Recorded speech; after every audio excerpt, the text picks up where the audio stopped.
we've got here is failure to communicate. Some people you just can't reach.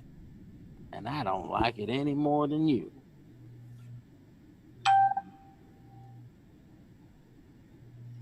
With all the information at our fingertips, how can we, the people, can become more knowledgeable and then accountable? We need to step out of the information age and into the accountability age. Welcome to the Great Internet Debates Hot Topic, Hot Potato, Roundtable Discussion. I'm your host, JB Cohen, aka the Jacer, coming at you live. This is April 14th, 2021. Got a lot of people on the call tonight. Thank you very much. Some of distinguished guests coming to the call. We're going to get started here. Okay, everybody, we're going to get ready to pass the hot potato around. When we pass it, we're going to do like that. When you're done with it, pass it back. Okay, so grab your notepads if you have any. Put on your oven mitts and get ready for some of the hot topics. Today's hot topics, guys, are my corona. I just got my shot on Saturday. I'm pretty happy about that.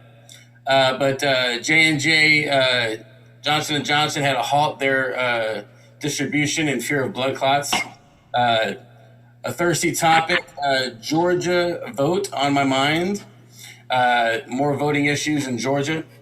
New Biden gun policies came out. What do they look like?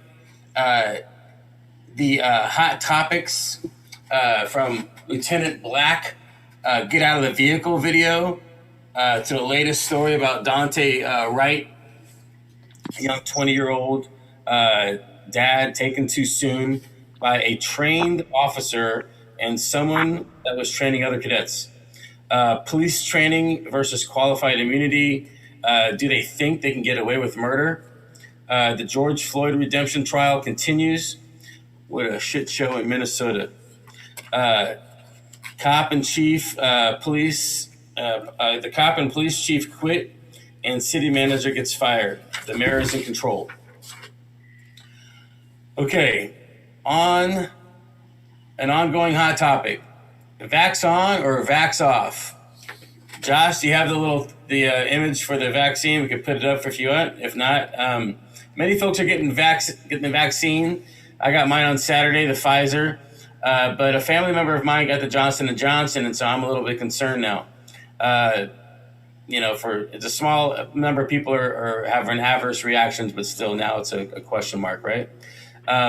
More folks are dying. Even more are getting vaccinated, though more getting vaccinated, yet flaking their appointments in our community. I know in Salinas, there was like 500 people missed their appointment on Sunday. But folks, keep following the safety protocols for a bit longer, all right?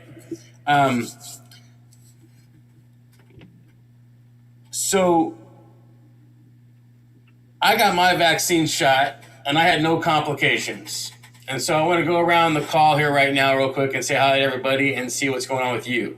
Stevie P, did you get your vaccine? And you're in Monterey, right? I was done in February with my second. I had the Moderna, and I got really sick after my second one. And what I found out was my adverse reaction was what I had was I have allergies and asthma. A lot of people I know have respiratory. Every one of us got sick. So some with the compromised immune respiratory issues got us all sick.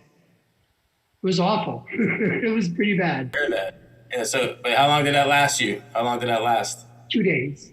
2 days? And since then?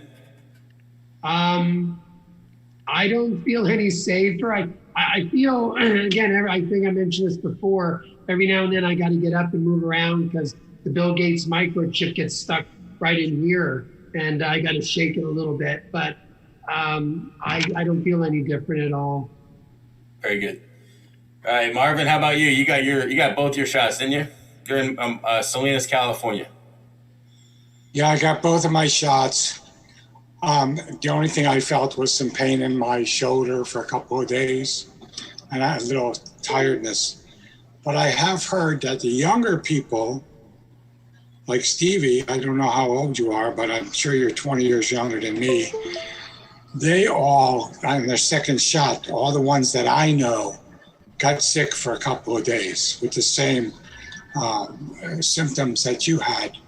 Because I have a lot of clients that are in their 40s that told me that they were sick after the second shot from Moderna. But everybody I know that got a Pfizer, no problems. Doesn't make any difference what age they were. No problems at all. How about you, Anthony? Did you get your shots yet? You're in Alabama, right? Yeah, I'm in Alabama, so they're still trying to roll out the polio vaccine here. They're a couple of decades behind.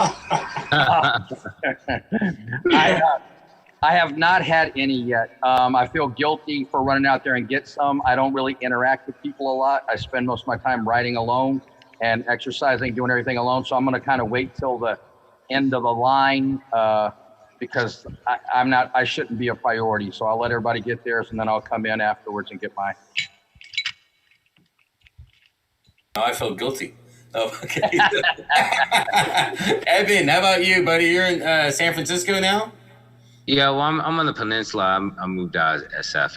It just got a little too weird over there, but not in the cool way like it used to be, but in the more like basic way. But anyway, I got my shot back in February. My first shot, the final shot was March. I got the Moderna. The first shot was like a tetanus shot. It wasn't really a big deal. The second shot, however, was a little bit more challenging. I got my shot. It was on a Friday, and I felt fine. But as the day progressed to the evening, I just got tired.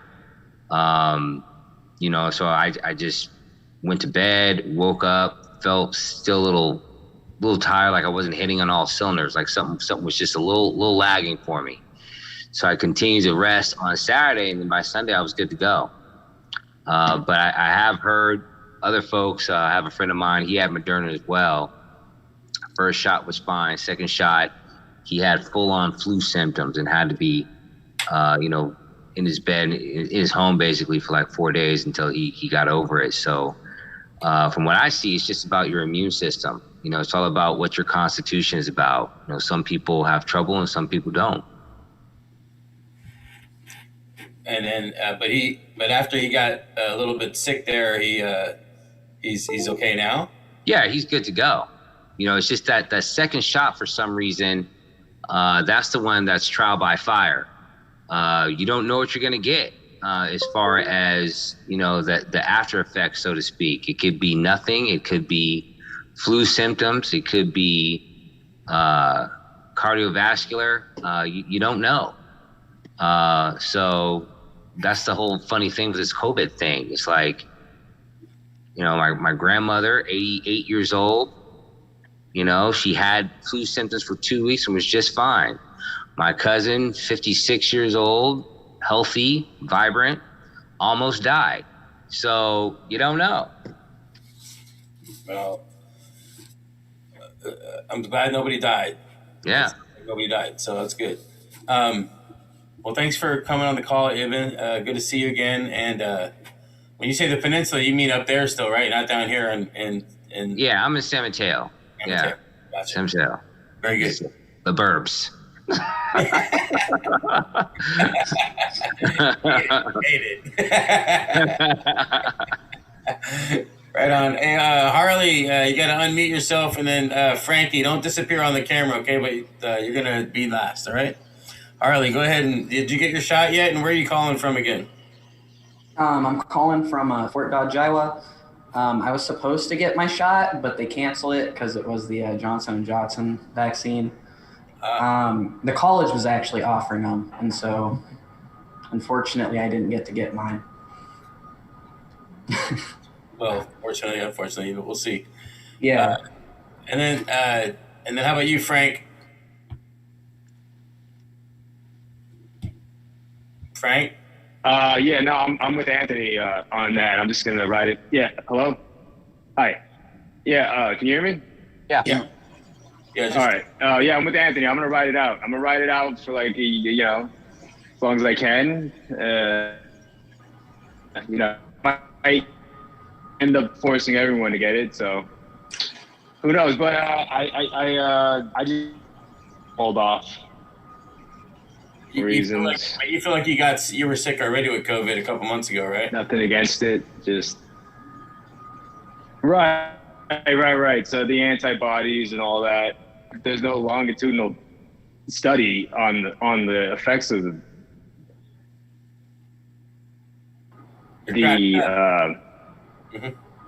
that.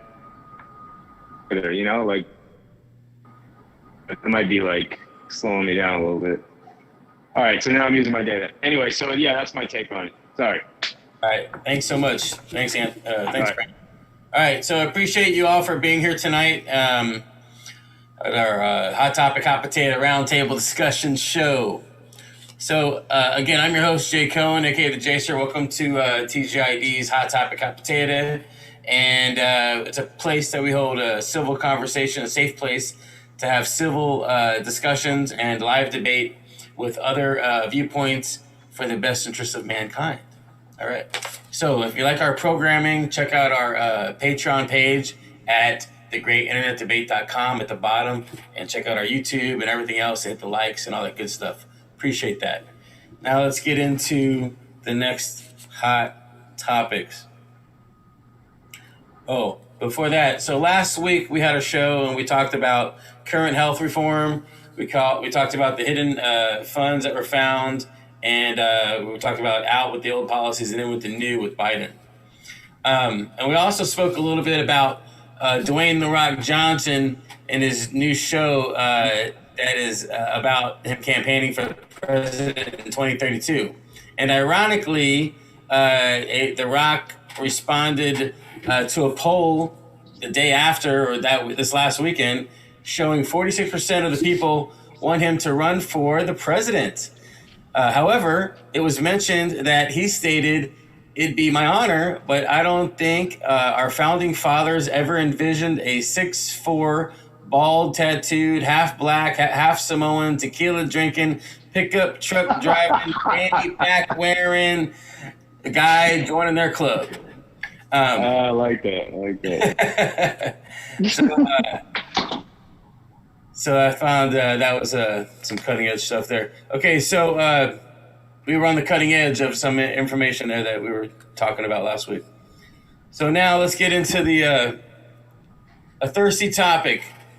Georgia's vote on my mind. More voting issues. Increased state power over counties.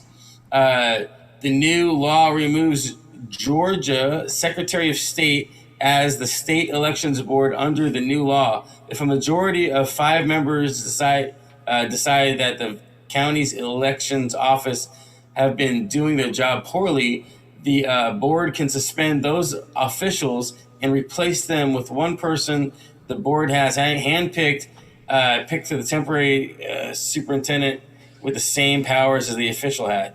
Crazy. Limited drop boxes. The new law requires each Georgia county to have a minimum of 1 drop box for absentee ballots. The law that says that each county can have more than 1 drop box per early voting site per 100,000 active registered voters, whichever number is smaller. Fulton County, where Atlanta is, will drop from 38 boxes to 8 next time. They had the shortened runoffs. They had food and drink restrictions. The law says that anybody who shows up to vote in the right county but the wrong precinct will have their provisional ballot counted. They will not have their provisional ballot counted unless it is cast after 5 p.m. and the voter swears a statement that they cannot make it to their right precinct on time. Oh my God. So three groups have now filed a federal lawsuit against the Secretary of State and members of the state election board challenging the state bill 202. The 3 groups are the New Georgia Project, the Black Voters Matter Fund, and RISE. The suit says the law illegally suppresses rights and violates the 14th Amendment and the 1965 Voters' Right Act. So, Anthony Torino, comedian and screenwriter, and former therapist and counselor. How is Georgia voting on your mind? Give me your hot minute.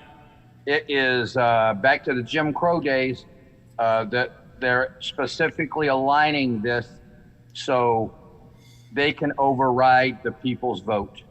So essentially what they're saying, like these idiots tried to say, oh, Trump stole the election, no evidence of that. They don't have to have evidence of that. They can have someone come in, they can say, we don't believe it, have someone come in and override it and say who they want to win. So it will essentially boil down to, it doesn't matter how people vote, they will either agree with it or disagree with it according to what they want to do. So it is absolutely the worst shit we could possibly have voting wise. So it's just absolutely ridiculous. And we should take these people out in the street, beat them to death and set them on fire for just merely suggesting horse shit like this. Very much, Anthony. Marvin, I see you nodding your head over there. You got something to say about it? Or what? What? About Georgia? Georgia. Elections. I think that it's all crazy. Everybody wants to control everybody else, and they don't even want to take care of themselves. And that's the problem that we have in this country, especially today, where instead of Trump making America great again, he divided America.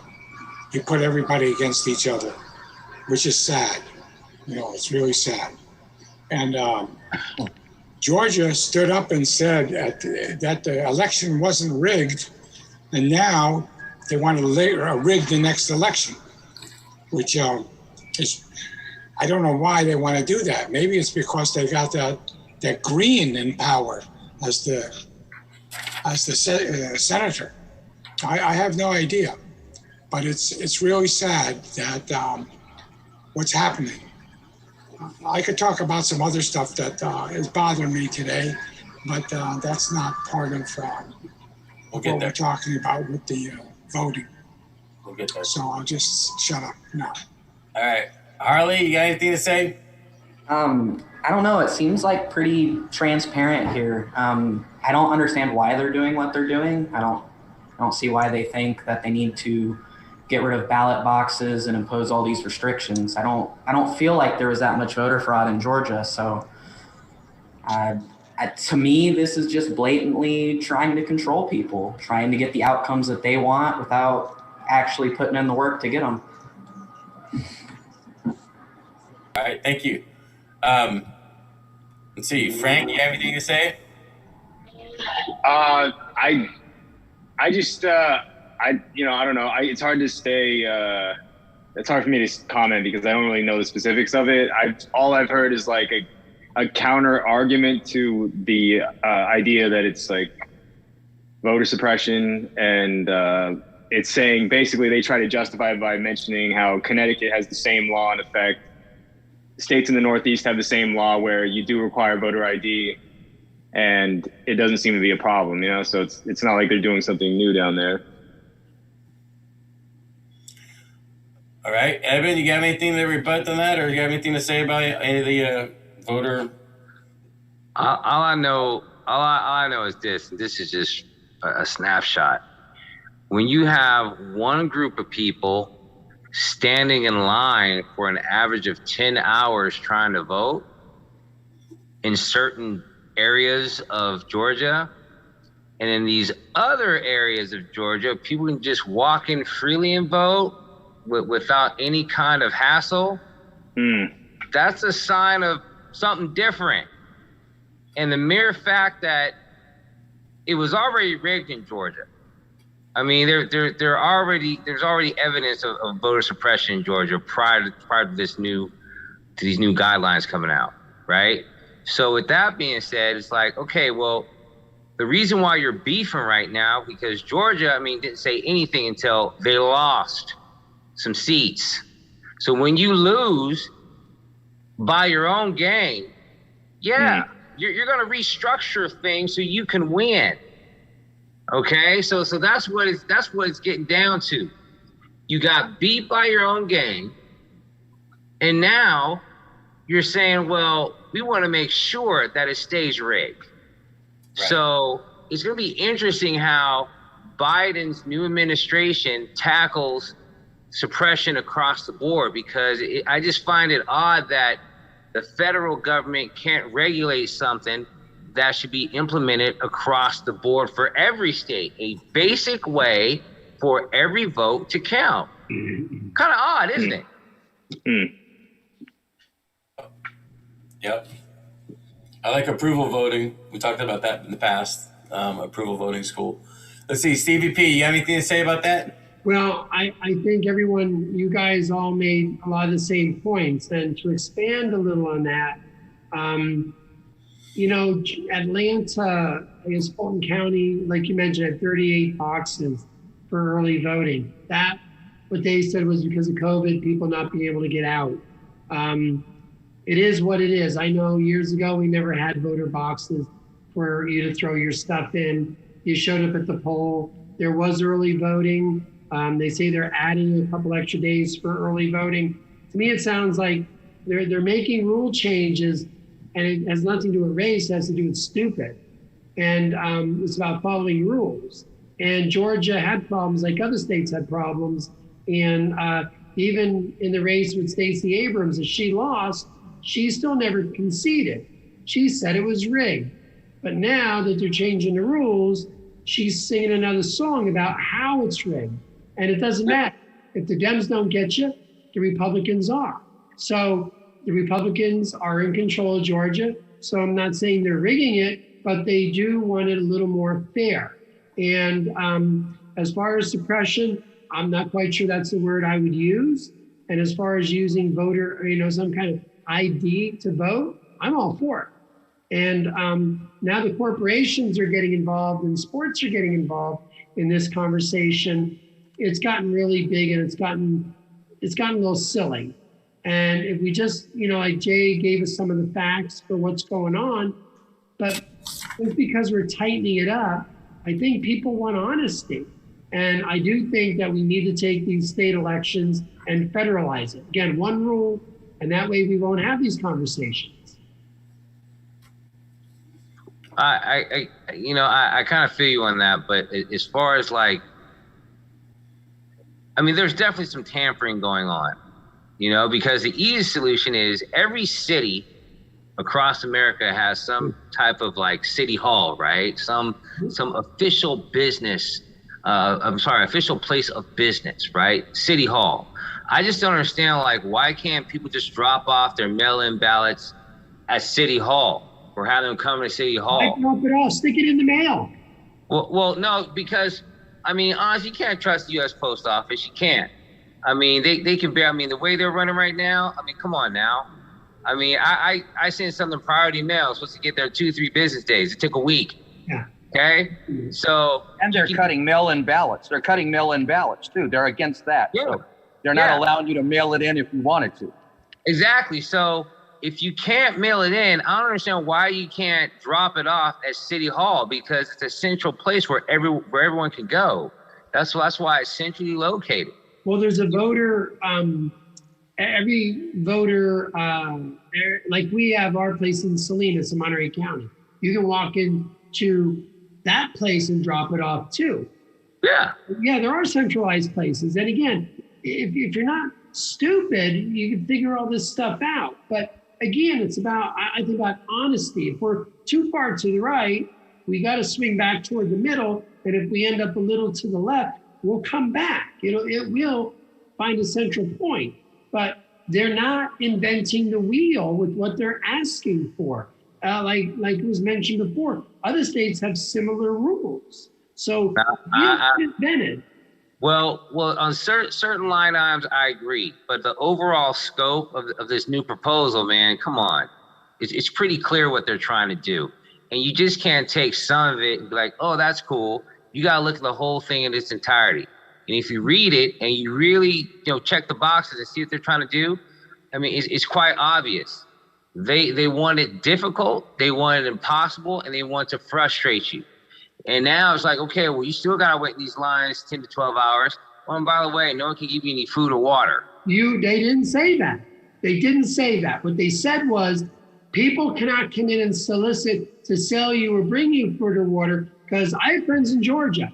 And well, so what's the difference? People come up and solicit them and say, what are you voting for? What do you do? And you can't do that. They're trying to avoid the solicitation of people in line to vote.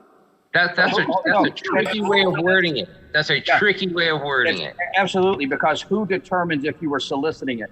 The white guy says the black guy was soliciting. The people, and you're saying exactly right. They're not trying to stop me from voting. They're trying to stop even from voting. That's who. The 10-hour lines are in the black communities. The walk in, walk out in 15 seconds is the fucking white communities. They lost the election. They cheated on the governor's race because it was the Secretary of State and he got to determine which votes counted and didn't, and he became the governor. So they cheated there. There was no fraud in Georgia this time. No one came up with any fraud in Georgia. So why do you revamp the system? So let me go down this step by step. There was no fraud in Georgia. Second of all, voter ID. You have to show voter ID to register. And every state, you must show voter ID to register. Yep. Okay, so if you've already shown it to register, there's no reason to show it to vote. So everybody has to have ID to register to vote. So we've already done with that shit. There's no reason to bring it up again. Okay, they're cutting down the hours till 5 o'clock. They can lengthen them if they want to. Of course, they're not going to lengthen them. What they should do is everyone should be off on that day. And that's what they should do in Georgia. Everyone just say, say that again? Have a national holiday. Right, that's right. Exactly. And a paid holiday where we get paid to vote. That's right. And here's the other thing is we can register for the draft. Everyone registers for the draft to die, but they can't automatically register us to vote. So ask yourself, which one is more important to the fucking government? You going off to die in some shitty invented war. All of us at 18, all of us men, I think women now have to register for the draft. They can automatically register your ass to vote at the same time. And that's what should happen. If we want everyone to vote, let's get everyone to vote. We should be voting through the internet. We shouldn't have to be dropping it in the mail. We shouldn't have to be doing any of that shit. We should, just like we use credit cards, if I'm charged $10 and I only had $9 in my account, I know within a split second that I can't charge. We can do the exact same thing with voting. The Republicans want to suppress the vote because they're a bunch of shitty human beings who are racist, who want to stop, because it isn't.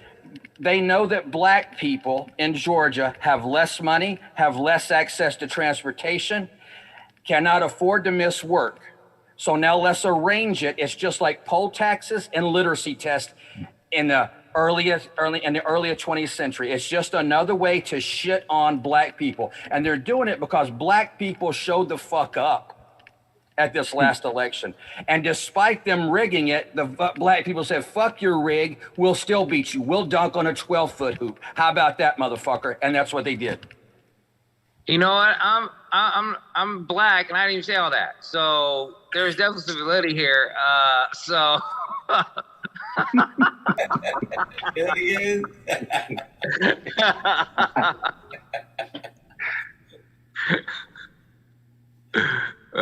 Well said. Okay, let me say the one last thing I forgot is if we're going to require voter ID to vote, then give everyone fucking voter ID for free. We can't do that. We can't pass out voter ID cards to everyone for free. We give WIC cards for free. We give food stamp cards for free. We give everything else. Unemployment's given to you on a card. We can get everyone a voter ID card for free. Send it to their home address, and we're done with this shit. Yep. We send them a voter registration card for free. That's right. It's just another poll tax. It's another way to keep the poor people down, and they know that the vast majority of poor people in Georgia are black. So it's a racist move. All right. And if they want ID cards, you know, the average person that wants to, they can go and they can get their pictures taken, and they can make the cards look just like a driver's license, and they can have 20, 30 different ID cards in their pocket and just go to 20 or 30 different polling places or different times of the day, and they won't even know who they are, and they can just keep on voting. Yeah. I don't think so. Harley, you have anything to say about that? Just on that topic alone, I mean, if it was something that was happening, like if we were getting like pretty, like if we had large amounts, like statistically of that happening, I would worry about that, but we don't, right?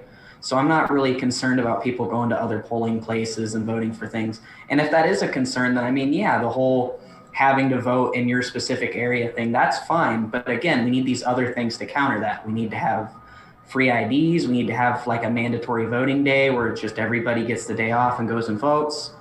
If you do that, then it counterbalances this. This can be good if you implement it the right way. But as it sits now, this is not good. Right. Yeah, that's a good point. Good point. Yeah, we need to stay on. Stevie, we don't have any problems here in Monterey County, do we? You mean with voting? Yeah. You know, I live in a lot of places, and this is the easiest place I've ever lived in. Yes. You know, it's so simple. We don't get the crowds. I vote early in the morning, hoping that they have donuts there. They don't, so a little that. But everyone's always friendly. They're always nice. It's easy. But I lived in larger communities where, you know, I waited in line. I didn't wait 9 or 10 hours. I'm not going to wait 9 or 10 hours. I'm going to do it. Just like if there's a line in a restaurant, you know, there's other places I can go.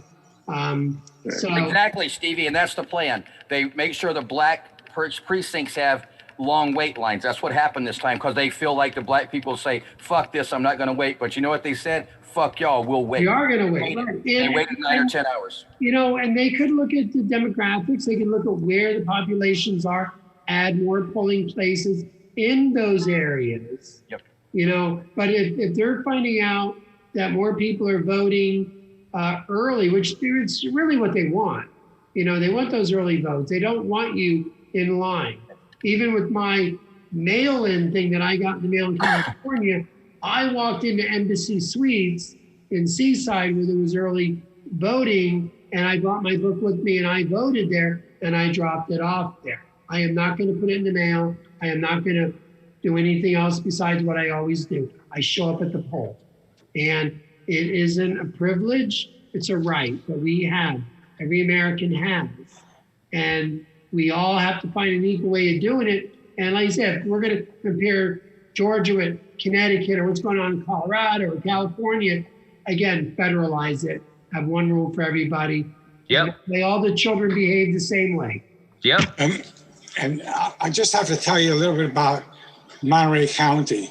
We don't have that many black people in Monterey County, but we have a hell of a lot of Mexicans. And these people, nobody is giving them a big problem. They can go and they can vote, just like everybody else. They say they're all undocumented. Bullshit.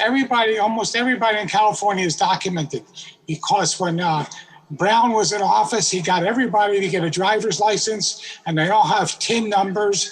They might not have green cards, but they pay their taxes because they're out there picking the vegetables, and they need to pay taxes. And so they all have TIN cards, and they have driver's licenses, but they might not have green cards. But they're all documented, but they say they're not documented because they don't have green cards. They say they are illegal. And that's one of the other things that they do in some of those areas is they'll send the immigration services to the polling stations because they know it deters people who don't have green cards from voting. So that's another racist thing that a lot of places do. So it's definitely a plan to suppress voting. How about if we just make everybody vote? Could we do that where everyone has to vote? Why couldn't we do that? Could we not do that? Well, lack of vote kind of plays into the hands of the party that feels like they're being disenfranchised, or they feel like it's going to be too close. I mean, it's almost like it's almost like that sixth man on the court, on the basketball court. You know, it's like, you know, if it's going to be a close race, well, you're kind of depending on those folks not to vote. So it's kind of a thin race. But, you know, again, it's your right to vote. I mean, I wish we could make people vote. I wish there was some kind of legal mandate where you had to participate. But you are the land of the free. It is your choice not to vote. So it is what it is. There are countries that you have to vote. It's mandatory, right? Man. And this is, regrettably, this is the land of the free where you can be stupid and lazy and not participate, but then complain all the fucking time. So yeah. Right. Right. So Don't vote. Don't complain. Let's get into solutions, guys. Solutions. So we beat this one up, but what kind of solutions you got? Because I just came up with one. I think we should have a voting stimulus. You know how they get the stimulus checks, you know? We should have a voting stimulus. So if you go vote and your vote, you know, counts, then you get fucking $300 or some shit. I don't know. They're giving away money. They're giving away money right now. Let's take some money. Let's put it on They're just making money. They're pulling it out of thin air right now. So right? why not?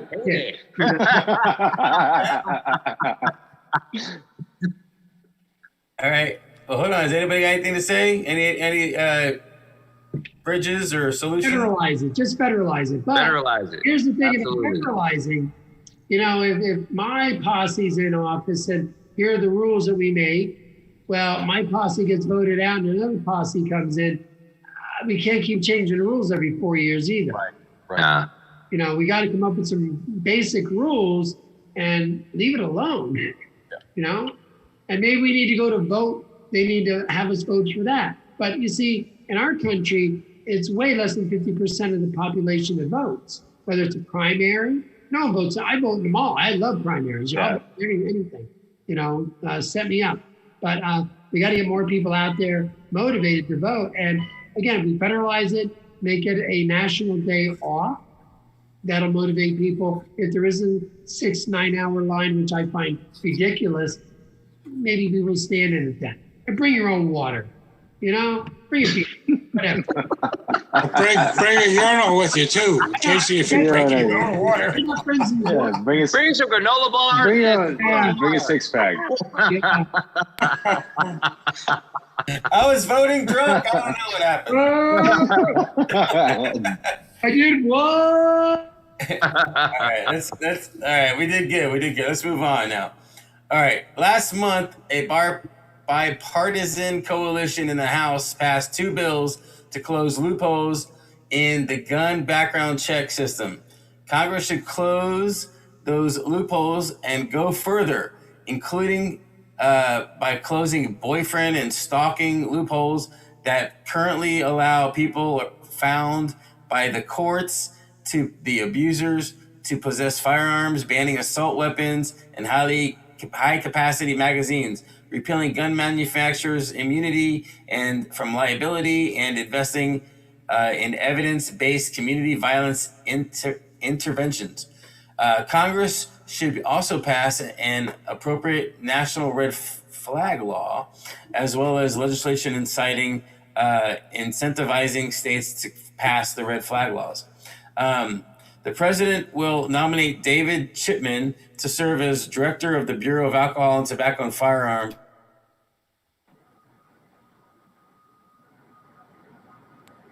The confirmed director in order to do the job for the best of. But the ATF has not had a confirmed director since 2015. Chipman served on the ATF for 25 years and has worked to advance common sense gun safety laws. So the question now is to you guys is, will Congress pass these laws and when? Harley, you know anything about this? I haven't read on how they're going to pass them or if they're going to pass them. I have looked in a little bit to that red flagging policy, and I'm kind of iffy on it. I just feel like that could be used as a way to push people down rather than being a way to keep people safe. Y'all know that I'm a little back and forth on the gun topic. I'm not really, it's hard for me to say one way or the other if we should or shouldn't even have them to begin with. I do feel like these halfway policies kind of leave too much room for for stuff to happen. I feel like we either need to go one way or the other here.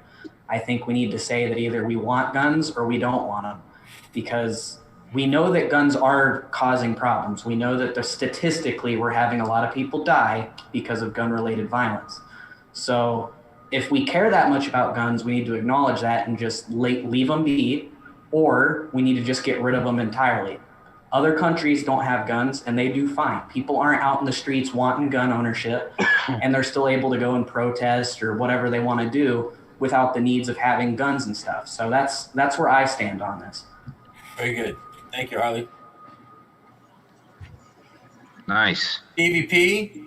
You know, I'm not against guns. I'm against people using them on each other on the street. You know, you talk about people dying from guns. We've done it forever. We had wars, and that's what people do. I think we have to have a longer wait time. I'm not opposed to that at all.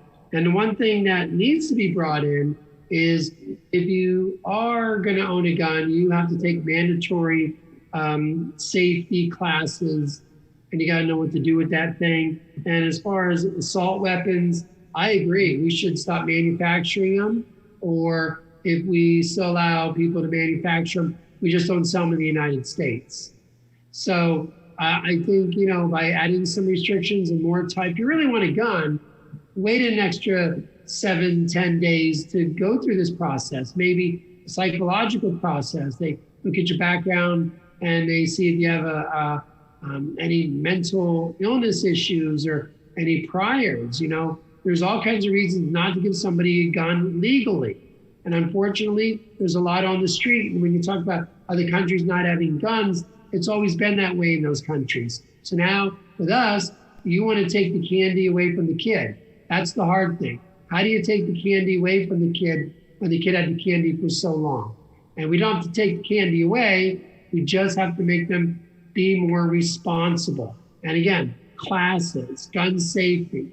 And you know where the guns are? They don't take these classes, just like you got to register them, got to have these classes, just like your driver's license. They expire. Yep. Well, come get your gun. Nice. What Stevie P said. Go ahead, Eben, you're on. Again, I'm being redundant here. Stevie P just laid it down.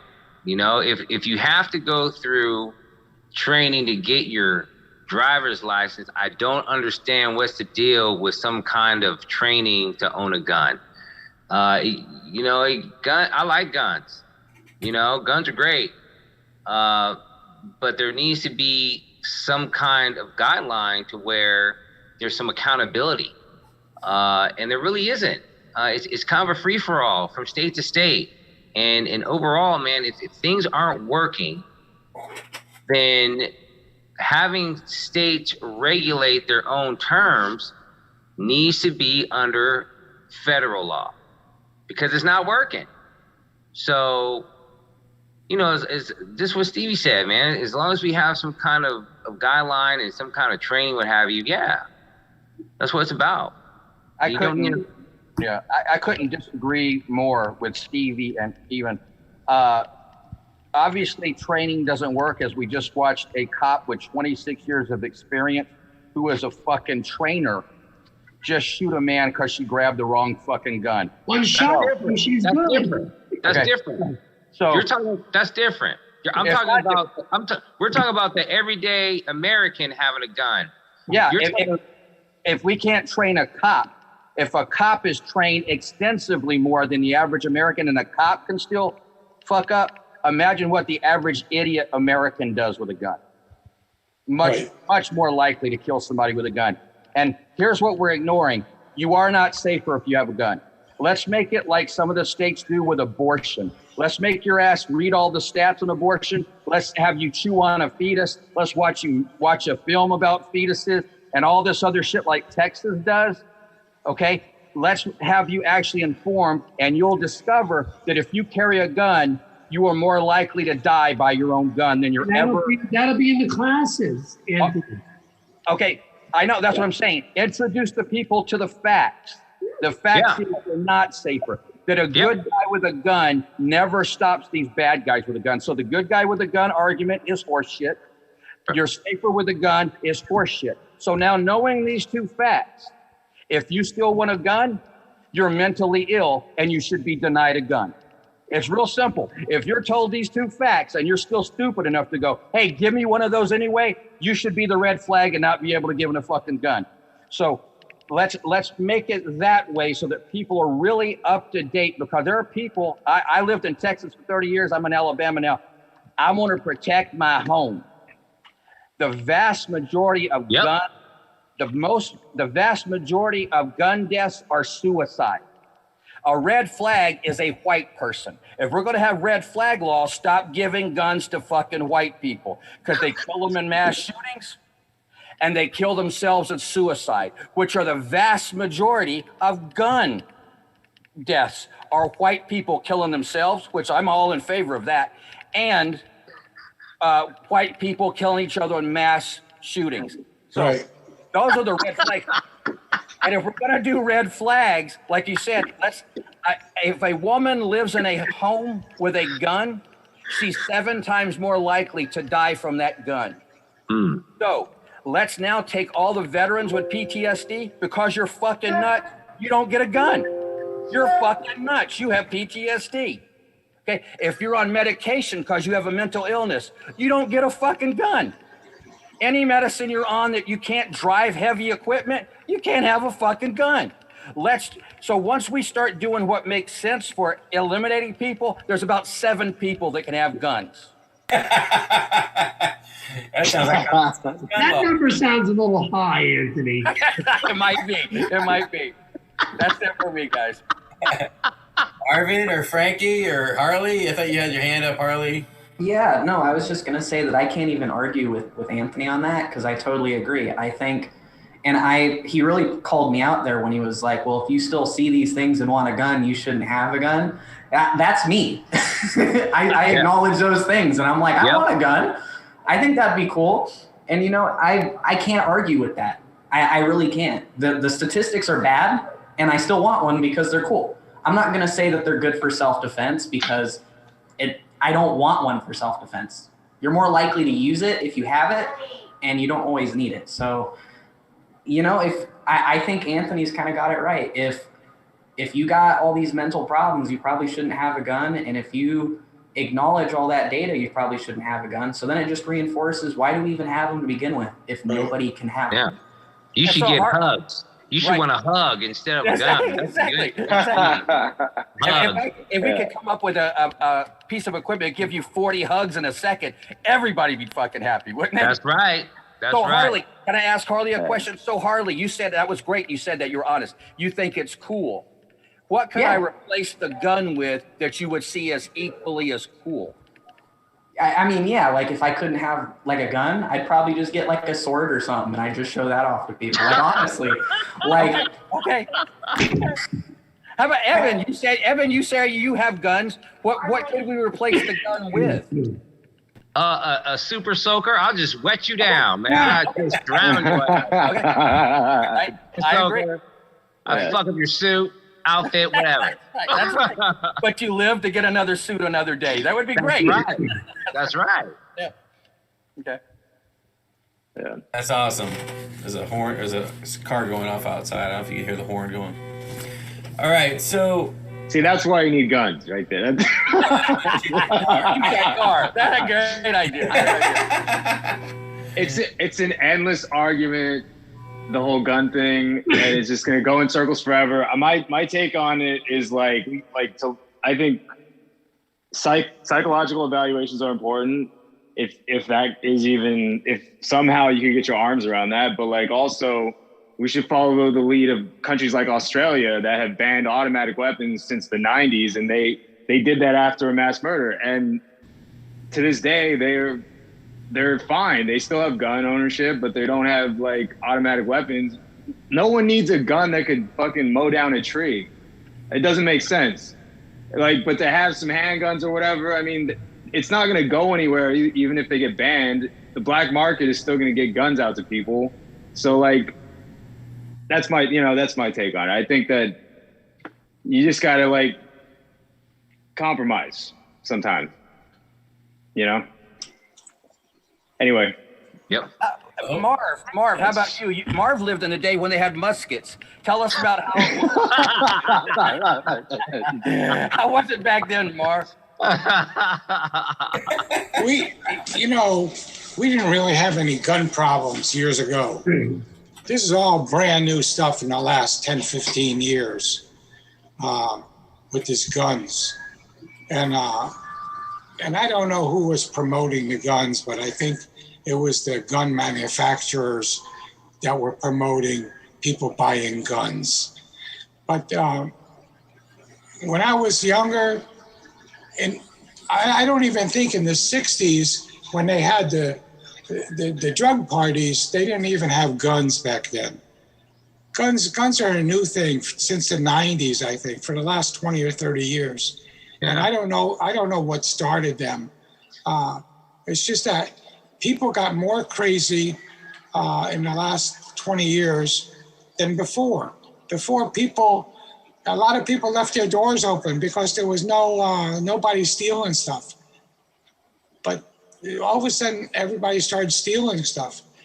And I think it's the news media and the TV shows and the movies that promoted all this psychological drama and people getting guns and drugs and to use as killing drugs, and they learned how to not like themselves, because in the past people were taught to like themselves. The Bible says to love your neighbors, you love yourself. So they were taught how to like themselves. Today, very few people like themselves. And so if they don't like themselves, they don't like their neighbors either. And so therefore they buy guns to shoot their neighbors. It's really sad what's going on today. And like when you shoot though, what it is years ago, back in the musket days, you didn't like someone, you beat the shit out of them. Right. You punch them. And then all of a sudden, the gangs and the night, you got knifed. But you see, that's confrontation. It's personal. To punch someone or stab someone, you got to get right in there and do it. But you see, if I shoot you, I could be driving by and it's not emotional. It's like a text. I could say, you're a dirty scumbag, and I push the button. It doesn't mean anything, but I will not say that to your face. So a gun made a lot of punks powerful. Right. And it got real unemotional because I'm just pulling the trigger. I'm capping your ass. But what's the difference in Americans? Because in Canada, per capita, Canada has more guns than America, yet they don't have these problems. So what's the difference? Because they moose hunt with their guns. We don't take pistols out and shoot deer. There you go. Yeah, right. It's the attitude of Americans. Americans think guns make them tough. And I have I'm sure Jay's seen it. I have a standard meme that I put on anyone's on Facebook or Twitter that puts up gun shit, and it says, you own a gun because you're a perpetually frightened cunt who can't control their irrational thoughts. Right. That's why you carry a gun, because you're scared all the time. You're scared of your neighbor. You're scared of the person away. When the truth is, black people kill black people. I just had this argument today, and white people kill white people. Yet the guy's telling me, I never walked through the ghetto, which I think they stopped having ghettos in the 70s, but I never walked through a ghetto at night because they'd kill me. I'm like, no, you're more in danger of getting killed by white people in your neighborhood. White people kill white people, black people kill black people with guns. That's how it works. But they get these, well, they're in gangs. Really? What was the KKK? They were a gang. What is these idiots, these 2%ers and these asshole oath guys? That's a gang, but we don't call it a gang when they're white people, they're a club. So it's all a bunch of bullshit. Take everybody's gun away. Let's see who's tough then when I punch you in your fucking mouth. All right. So, any solutions? Shoot everybody with a gun. Bam. The solution is to take everybody's gun away. They don't need guns. Yes. Yeah. And they could do like Anthony just said. If they don't like somebody, they can go punch them in the nose. Yeah. Right. We can have a little place for that. Yeah, don't be scared to take an ass whooping. You know, That's right. what it That's is. right. Exactly. That or we do the purge. We have one day a year where everybody gets to kill everybody. Then you turn in your gun and wait till next You year. know, if you get beat up enough, you just stop being an asshole. You know? do. That's exactly right. You're Yeah. exactly right. That's what it was when we were kids. Yeah. You got beat up enough, you learn to shut the fuck up. But now you get shot and you don't ever get to learn that lesson. You're dead. I've gotten in a good share of fights, and I've never won one, so. That makes me want to beat you up right now. But it's sad that it's the white cops that are shooting black people. Oh, you're giving Jay the segue to the next subject right It's here. not the black cops. It's the white cops. Well, And it's really sad. Well, let's dive into that. So, honestly, yeah, on the surface, what's that? Go ahead. Well, real quick, I really feel like, yeah, on the surface, you know, you can actually say that. I mean, it is what it is on optics, right? But when you look into it, you know, it goes back to what we were just talking about, fear. You know, these cops go out there, they're not well trained, they're overwhelmed, they don't have a lot of partnering services to make their job any easier, and then you expect them to be, you know, these cops who are supposed to help people and serve. You know, it's kind of a two-way street. Yeah, I do feel like there's some, you know, racism, what have you going on, but honestly, again, it goes back to training. If these people were properly supported with complimentary services to help them do their jobs better, I don't think you would see half the stuff that's going on. You know, because there's just very little accountability. I mean, you have these fucking police unions who snuff it out, you know, when there is something wrong. So you know, I kind of feel bad for these officers, man. It's like you got the mall cop trying to be, you know, a police officer. It makes no sense. These guys aren't educated. You know, they have these chips on their shoulder. They got these power trips. You know, there's just a collage of things going on here. So it's not just about white cops shooting black people or whatever. There's just so much more to that topic, man. And it's sad. It really is. Yeah, if I had qualified immunity, I would probably kill 10 people a day. If I knew I could get away, honestly,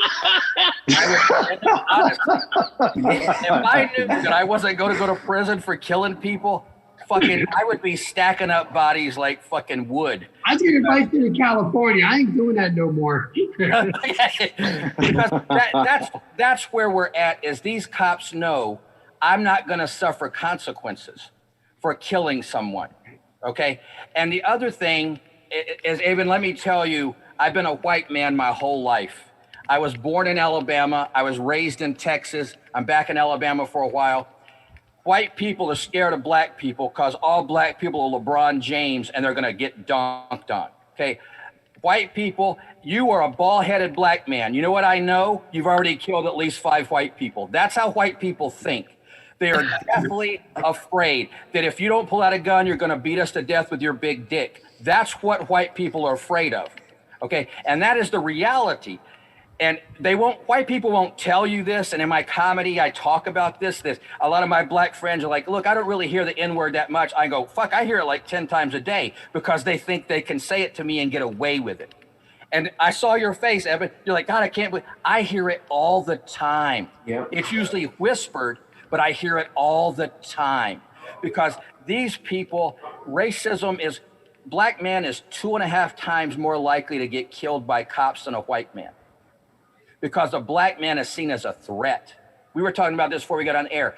If 3 cops can't wrestle that guy back into his car or out of his car, you know what? Take an L, give him a fucking trophy because he beat the 3 of you and let him drive away without a citation because you suck at your job. Take your fat ass back to the gym because if I can't take down a 150-pound black man that I could damn near put, then you shouldn't be a cop.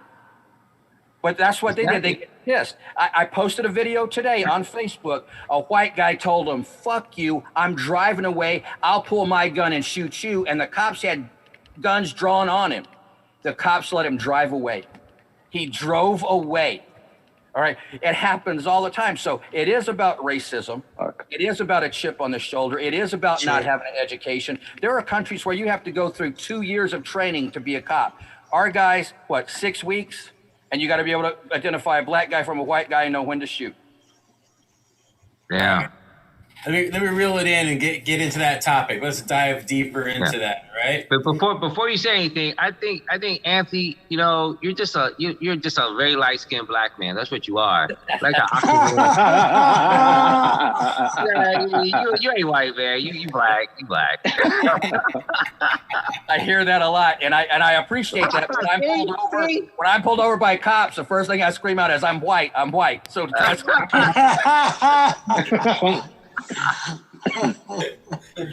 oh my God. So we're gonna talk about that. We're gonna talk about Lieutenant Black. Get out of the vehicle is how I posted it. His name is Carrion Nazario. The latest and sad story: Dewante Wright, a young 20-year-old dad, was taken too young. Let's see here: police training versus qualified immunity. Do they think they can get away with murder? Or are they taught that they can get away with murder? According to the Institute of Justice, the doctrine of qualified immunity protects all governments officials acting within the scope of their government duties, not just law enforcement officers, as well as the threshold manner. Constitutional theories of liability are available only against the government and government officials, not against private citizens. God, I didn't read that right.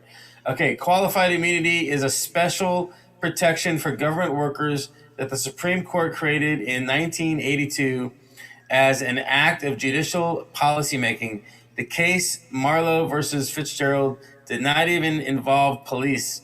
It was brought by the whistleblower who wanted to sue Nixon White House aides for punishing him because he spoke out against a Pentagon weapons program. In Harlow, the Supreme Court made all government workers immune from constitutional liability by default. Under qualified immunity, government workers can only be held accountable for violating someone's rights if a court has previously ruled that it was clearly established those precise actions were unconstitutional. If no such decision exists, or it exists but just in another jurisdiction, the official is immune, even if the official intentionally, maliciously, or unreasonably violated the law or constitution. Even if we abolish the qualified immunity, the Fourth Amendment still states that we, the people, must prove the officer's use of force was unreasonable. The training officer who shot and killed Dewante Wright quit, so she is no longer a cop. So she does not. So she forfeited these rights by resigning, didn't she? No. What about the police chief? Those are some opening questions for you guys. What they didn't give up are their pensions. Right. When you resign, you're basically quitting your job. You're retiring early, so to speak. So you don't have to give up your pension or none of that good stuff. Now, if you were fired, that's a whole nother bag. Right. That's why they quit. Well, now she's being charged, with the right, and that's fine. But she's still in charge. She still gets those benefits. Her family still gets those benefits. Her family still gets that pension. Right. She can go to jail. Right. But she resigned from her position. Yeah. That was critical. That's why they resigned. That's why they quit. It's a loophole. They used it well. Yep. She trained people to use this loophole. Did you see the story? She's trained cops on how to do this when they have a problem. She would help train them on how to avoid losing the pension, how to avoid getting charged. She used to train them in that. Right. So a police officer. Yeah, go ahead. Who was going to say something? Nope. No. I agree. Yeah. Yeah. So this police officer in Virginia, she was fired. This lady, she was fired for pointing a gun and, I'm sorry. Let me go back to the Lieutenant Carrion. I can't remember his name right now. Nazario The officer in Virginia that was dealing with him was fired after pointing a gun and pepper spraying this Army lieutenant during a traffic stop. So killing someone allows you to quit, but spraying them with pepper spray allows them to get fired. So it's kind of a weird dynamic there, isn't it? You know, Yeah, he did not get fired till the video was made public. This happened in December. He was still on the workforce. He was still a cop until the video went viral. Once the video went viral, then they fired him. So they were letting this shit slide till then. Wow.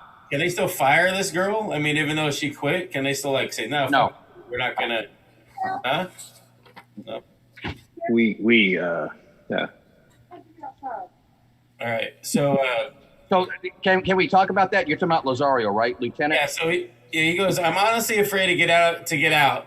He tells two police officers, yeah, you should be. An officer says, police said he was stopped for failing to display number plates. Temporary plates are visible on the video.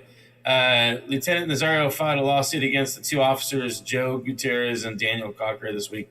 Get rid of the police, bring in the sheriff departments, and the military police. That's what I have to say. But the sheriffs have more compassion for people, in my opinion, and I think the military police, the military, they have more compassion about people too. Okay, who wants to talk? Frank, you got something to say? Well, I guess when it comes to qualified immunity, I can talk on that a little bit. I think it's interesting how its inception was in the 1960s at the height of civil rights reform. That's not so incidental. It was like, I think it's been a means to control by fear on a massive level, and like to just the fact that cops went around doing their jobs knowing that if I shoot somebody today, I'm going to be protected legally. I'm not going to face criminal charges. I'm not going to be prosecuted the same way as normal citizens.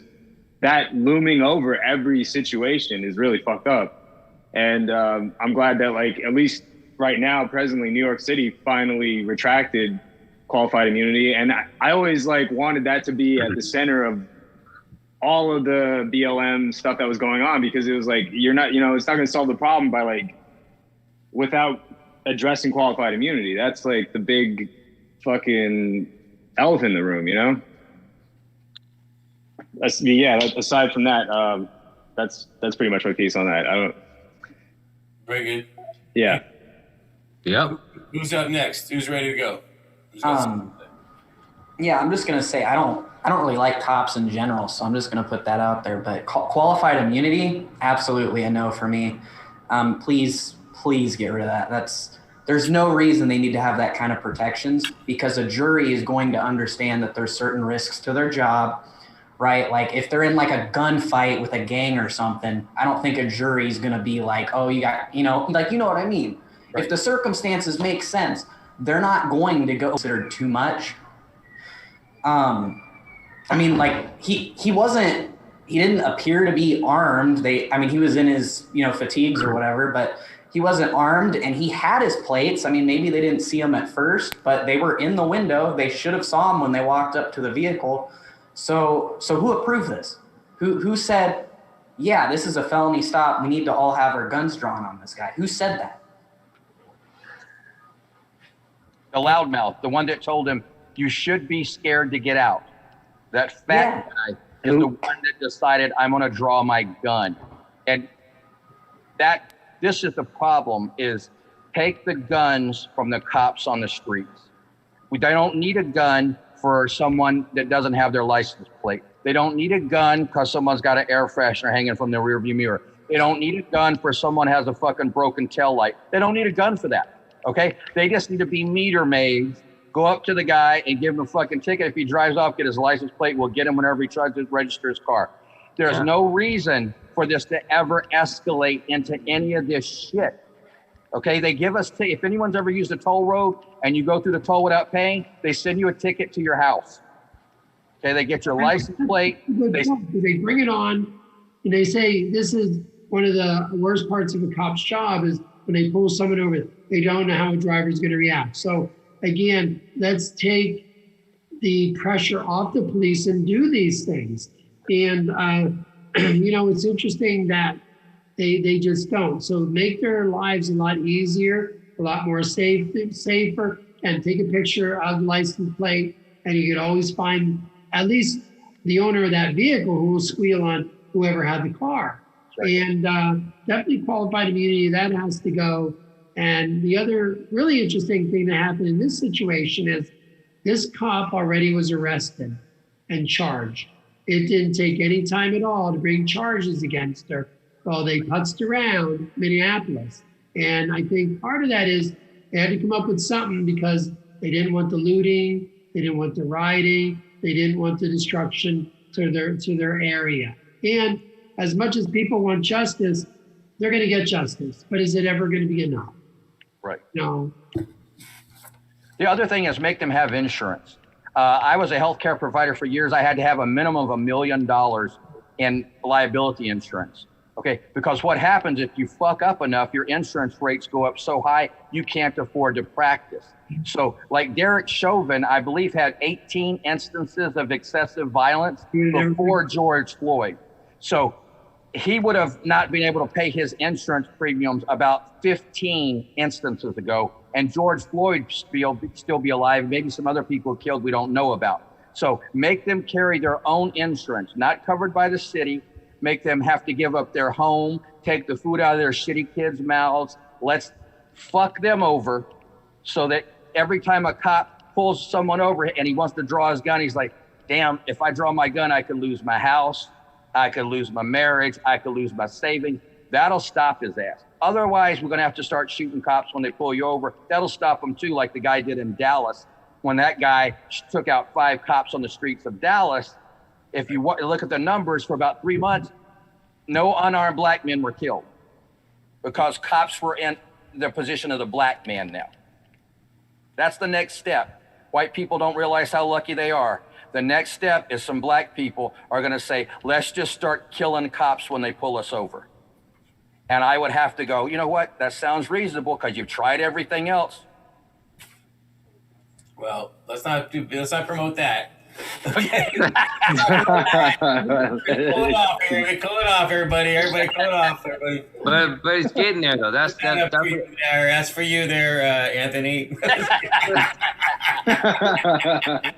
but it's getting there though. And that's the sad thing is when you run out of alternatives. I have this argument with my family all the time. Is I don't see any other way now. I mean, we've marched, we've protested peacefully, we've sang, we've done all the we shall overcome stuff, and the result is the same.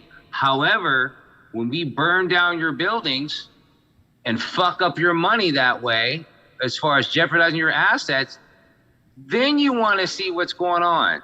Right. And that's kind of tragic. That at that point it's too late. So there has to be some sense of civility to where people can be heard. And honestly, like, black people just haven't been heard, man. They've been ignored. And then you want to cry, oh, these people are out of control when we lash out. It's like, gee, I wonder why we're lashing out, because we're getting our ass kicked all the time. And you get a little annoyed after a while. Yeah, that was Martin Luther King was the one that said a riot is a result of protests not being listened to. Exactly. Right. And it should, when we, as a government, we impose sanctions on countries. If they don't respond, we invade their country and kill them, which is a shitty thing to do. We're horrible for doing it. But that's what happens. If these people don't respond, then we start killing them. And at some point, it's going to turn. It's got to, because they've tried every option. What's left? Yeah, right. conditions. Well, I just want to say this people. real quick with everybody. Just give a second here, breathe, everybody. I want to say, Dante Wright, his life matters. Yep. George Floyd, his life matters. And no justice, no peace. That's what's going to be happening this next few weeks. So hold on a second. The George Floyd redemption trial, Derek Chauvin, and all the police need to be held liable for their actions and inactions. I heard some testimony, and they brought up excited delirium, and how a young officer who was taught this method suggested this to the other officers, but their lack of training, they did not know what to do to do next, and nor did they understand how they can harm someone when in those positions for so long. Goes to discussions we had in the past about continuing education and the police and the E&O insurance, which we just talked about, and or having any infractions connected to their pensions. Not a crime is what they mentioned. So not a crime means naked, objects, violence. It's an acronym. Not a crime is an acronym is what they use today. Tough, unstoppable, acute, meaning they snap, confused, resistant, incoherent, mental health, and early EMS, meaning calling EMS early. That's what that stands for, and that's what they talked about. And one of the cops actually brought that up, apparently, when they were being, I didn't see it, but they brought it up. And, but they overlooked it because they train that for the folks in the new that are coming in, but they don't train it to the older people, the older cops. And so, and then what else?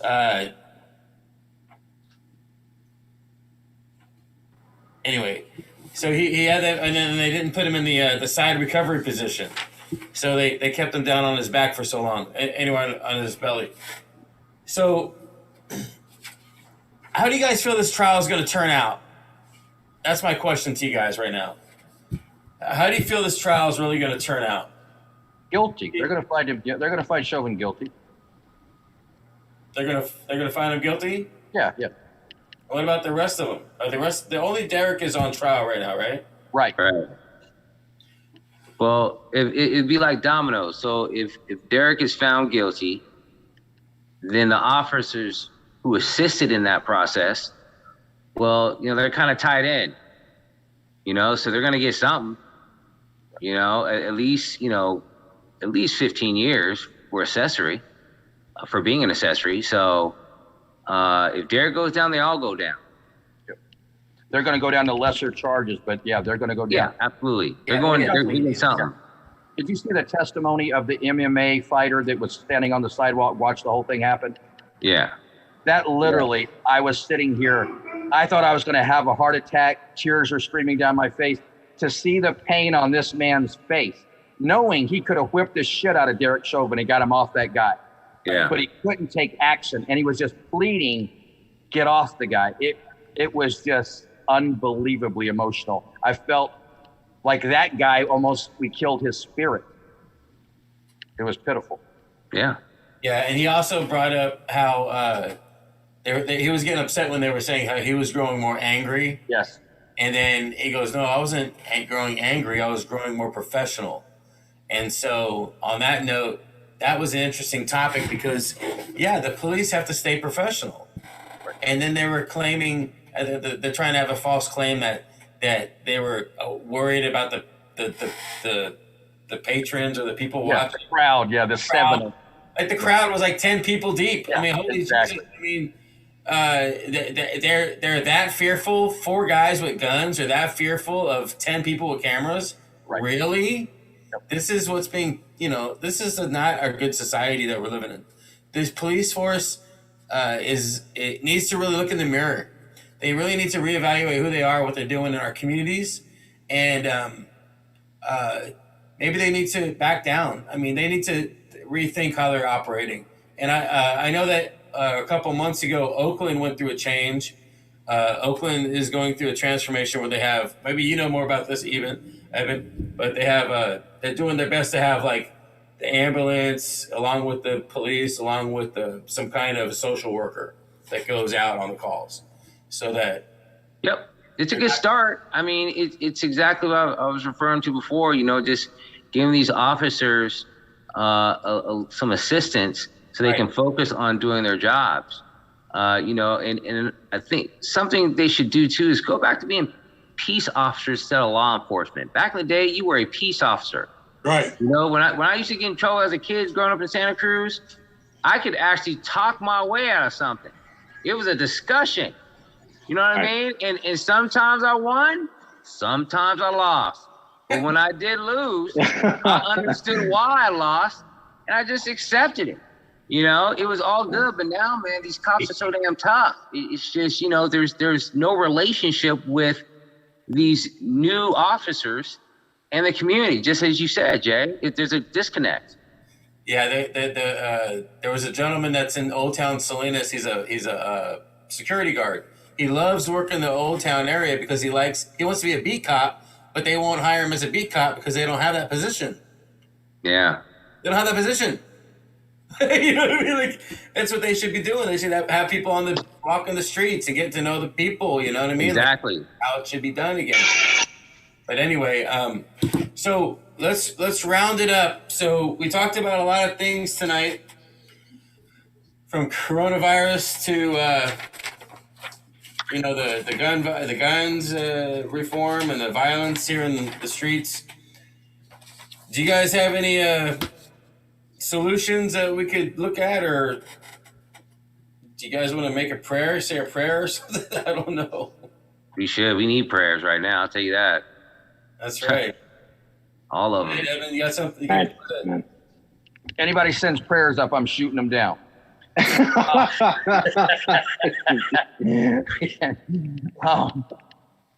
We really do.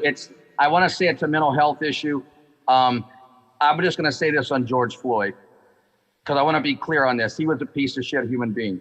I don't give a fuck what his family said. He was nothing but a pain in the ass to his family. I've been around addicts. This guy was an addict for years. He probably stole from them, spent their money. They probably went into debt trying to save his ass with rehab. So you can drag his brother up there. You can drag his sister, his wife. I don't give a fuck who it is. He was a piece of shit. But you don't get to kill him because he's a piece of shit. It was clear when they pulled up on him, either he was high as hell or he was scared as hell. He was screaming, "I can't breathe," before he got out of the truck. So if he was having a panic attack, he may have actually couldn't have breathed. If he was lying, that's okay too. But once they put him down, tase his ass, put him in the back of the truck, and get him the hell out of there. But there's no reason to be wrestling with this guy. There's no and the other thing, we're doing this over a $20 bill. I passed a counterfeit 20 twice accidentally. Not shit happened. Nothing happened. Okay, so let's look at the charges. They didn't know his history. The guy, this could have been easily diffused. They didn't want to diffuse it. Chauvin didn't want to diffuse it because he's the modern day militant Barney Fife. That's who he is. Okay, look at him. He ain't never want to fight man to man, hand to hand. He weighs 150 pounds. I would toss his ass around like a rag. Okay, there's no way. So now he has a chance to get the big black man. They had him in the car. He was screaming, "I'm claustrophobic." I don't give a shit. Tase him, force him in the car, take his ass away. We're done. We're done. It was amazing. They had him in the car. They had a cop on the one end, and the door was open, and they let him out the other side. They just go in there and shut the door. I mean, that's it. I mean, that's right. That's right. Come on. But Marvin, you have anything to say about? I was just thinking that just like the girl yesterday was training the officers, I understood that Chauvin was also training those other guys. He was the trainer, and those other guys were pretty new on the force. Right. And I saw two of those guys. They were just standing there. They were bewildered. They didn't know what to do because the trainer had his knee on this guy. Instead of saying, "Get off of him and let's put him in the car and take him away," they just stood there. They didn't know what to do. And the EMS lady tried to help. The EMS lady. Yes, the EMS lady came over to try to help. And they ran her off. Yeah. They ran her off. Yeah. Yeah, he needs to go to jail for a long time. Yes. Long time. Well, now we got $27 million. So for this kid who got killed the other day, is that the benchmark now? They're going to fork out another $27 million to them? Of taxpayer money. Yeah, taxpayer money. Right. That's right. Exactly right. Taxpayer money. That's our money. That's right. Yep. Right. Not the cops' money. Not the cops' union money. That's right. That was Right. our money. Let it come from the cop pension money. And Yes, let it right. come in Yeah. That's That's how we're right. talking. I like Let it. it come from the unions. Let it come from the Exactly. police unions. Yeah, there you go. Absolutely. You know, You solved the problem right there. here's karma and justice for me, and I put this on Facebook and got a lot of good responses. When they find Chauvin guilty and the jury foreman comes out, she should say, "We find Derek Chauvin," and then pause for 10 minutes before saying guilty. Let Yeah. him sit there for 10 minutes waiting for that verdict. Let him choke on that shit. Nice ending. Wow. I like It's it. gonna be the O.J. Simpson trial of our generation. It is. This thing. It is. Yep. Yeah. Well, hey, everybody. Thank you very much for being on the call tonight. Does everybody feel like they were heard tonight? This is great. Great forum. Good. Thank you so much, Aben, for coming and being on part of the show. Harley for coming back. Frankie for calling in. Marvin, Dad for being here. Stevie P, love it. Anthony, thank you for being And a Leah, part of the show. isn't Leah still around? Lee is there on the phone. I don't know if she has anything to say, but she's not participating tonight. And then we have Jedi Josh in the studio. Thank you very much, Jedi. All right. All right. Anthony, Speak- Anthony, I stay speak black. to him. Stay black, Anthony. Yes, sir. I will. Thank you, sir. Thank you. Thank you. Right on. All right. Peace out. Great. I'm so glad you